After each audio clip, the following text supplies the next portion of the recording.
Visakha RK beach road లో భారీ అగ్ని ప్రమాదం చోటు చేసుకుంది. డైనో పార్క్ రెస్టో కేఫ్ లో అగ్ని ప్రమాదం సంభవించింది. పాండురాంగాపురం మత్స్యదర్శిని పక్కనే ఉన్న డైనో పార్క్ లో భారీగా మంటలు ఎగిసిపడ్డాయి. ఈ ప్రమాదంలో డైనో పార్క్ రెస్టారెంట్ పూర్తిగా కాలి బూడిదైంది. భారీ మంటలు, దట్టమైన పొగ కారణంగా చుట్టుపక్కల వారు భయాందోళనలకు గురయ్యారు. రెస్టారెంట్ పక్కనే ఇళ్లలోని వారు ప్రాణభయంతో బయటకు పరుగులు తీశారు. సమాచారం అందుకున్న అగ్నిమాపక సిబ్బంది ఘటనా స్థలానికి చేరుకుని తీవ్రంగా శ్రమించి మంటలను అదుపులోకి తెచ్చారు. ఈ ప్రమాదానికి షార్ట్ సర్క్యూట్ కారణమని భావిస్తున్నారు. ఆస్తి నష్టం అంచనా వేస్తున్నారు. వెదురు బొంగులు కలపతో రెస్టారెంట్ ని నిర్మించడంతో మంటలు భారీ స్థాయిలో ఎగిసిపడ్డాయని అధికారులు తెలిపారు.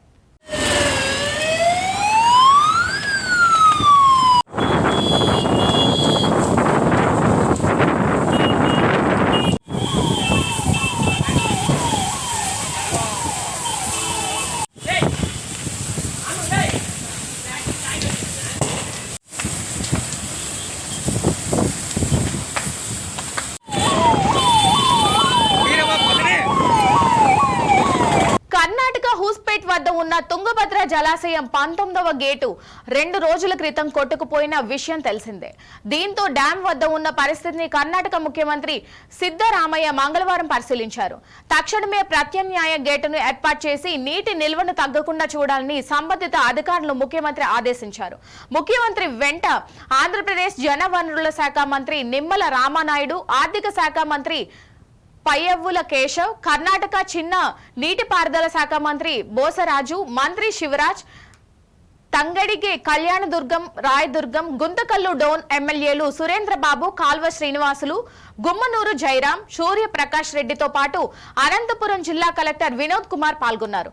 అనంతపురం, కడప, కర్నూలు జిల్లాలకు తాగు సాగునీరు అందిస్తున్న గుండె చప్పుడు లాంటిది తుంగభద్ర జలాశయమని, రైతన్నలను ఆదుకోవాలని ఆంధ్రప్రదేశ్ మంత్రులు, ఎమ్మెల్యేలు ముఖ్యమంత్రికి దృష్టికి తీసుకెళ్లారు.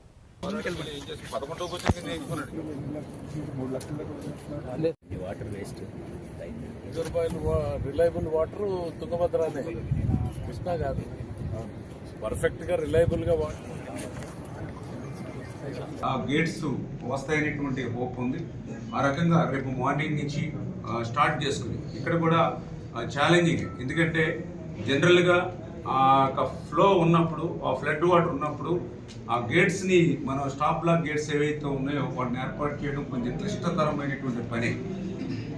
అందుకనే జనరల్గా ఇప్పుడు ఏదైతే ఇది దగ్గర దగ్గర 1633 ఏదైతే స్క్వేర్ ఫీట్కి ఫుల్ రిజర్వాయర్ కెపాసిటీ ఏదైతే ఉందో దాన్ని 1613కి అంటే టోటల్గా తగ్గిపోయిన తర్వాత ఈ గేట్స్ని అమర్చాలంటే ఈజీగా వర్క్ కొంత ముందుకు వెళ్తుంది. కానీ దానివల్ల 105 టీఎంసీల నుంచి 40 టీఎంసీలకి రిజర్వాయర్ కెపాసిటీ పడిపోతుంది. ఫ్యూచర్లో ఫోర్కాస్ట్లో మనకి ఫ్లడ్ వాటర్ రాకపోతే కింద రబీ మాట దేవుడు ఎరుగు, ఖరీఫ్ కూడా నీరు ఉందనేటువంటి పరిస్థితి, త్రాగునీరు కూడా ఇబ్బంది అవుతుంది.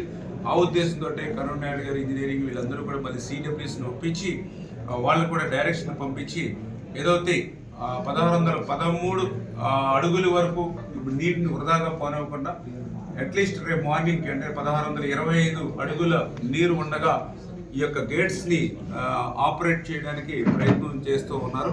తుంగభద్ర రిజర్వాయర్ లో పూర్తి సామర్థ్యంతో నీరు నిల్వ ఉన్న సమయంలో దురదృష్టం కొద్దీ 19వ నంబర్ గేటు కొట్టుకుపోవడం, దాదాపు ప్రతిరోజు 1 టీఎంసీ మేర నీటిని కోల్పోవాల్సి రావడం అత్యంత బాధాకరం. నిండుకుండలా ఉన్న తుంగభద్ర రిజర్వాయర్ను రైతులందరూ కూడా ఎంతో నమ్మకంతో ఉన్నారు.